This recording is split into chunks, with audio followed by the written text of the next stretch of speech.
Hi, my name is Creviston. I'm the head football coach at Johnsburg High School, and this next drill is our end of practice drill. It's called the Bandit drill, and it's basically a 2-minute drill, if you will. Basically what happens is we have 10 reps of our ones versus ones or our ones versus twos, and we'll start on the 3-yard line. And we'll basically, the team is getting tired.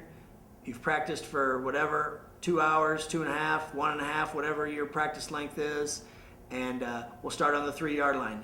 And we have to run perfect plays. Now obviously, if it doesn't work out, the thing about Bandit drill is we always move the football. For example, if you're looking at the slide, we're going to start on the 2-yard line on the right hash. We're going to run a play. We're going to hurry up to the line at the 10, middle of the field. We're going to get set, and we're going to run another play, and so on and so forth. We're always going to move the ball up 10 yards, and we're always going to move the ball on the hash. Now, what we've done in the past is this is kind of an offensive coach versus defensive coach challenge, where we move the ball down the field, and if we're successful 10 times, obviously we'll feel good about ourselves. But as a defensive coach, he also knows how to get in a 2-minute hurry-up defensive calling type scenario.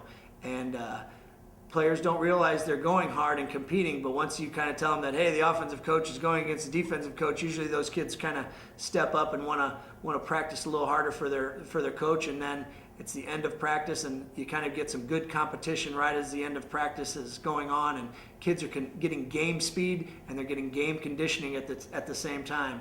I really enjoy this drill in the fact that I can kind of pit my offensive skill against our defensive coach, who I think is really good, and I think that definitely helps keep me sharp and kind of gives me a good mindset of what I want to call when situations are pressure, have a lot of pressure on them.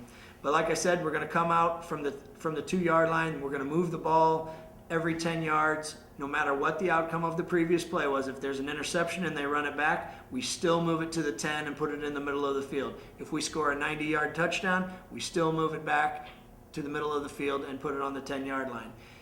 If it's a busted play, sometimes we'll move it 20 yards, sometimes we'll move it so on and so forth. But we want to get 10 plays, go the length of the field, no matter what the situation, and move it from hash to hash, middle of the field.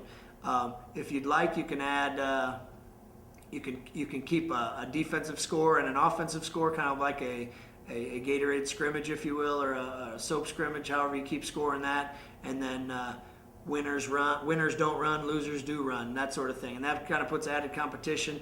Usually what we end up doing in this situation is we'll move down to about to the 15 or the 20, and we'll run our Mayday field goal on, and we'll kick a field goal to end practice, and we run off cheering in each other's arms. Ready?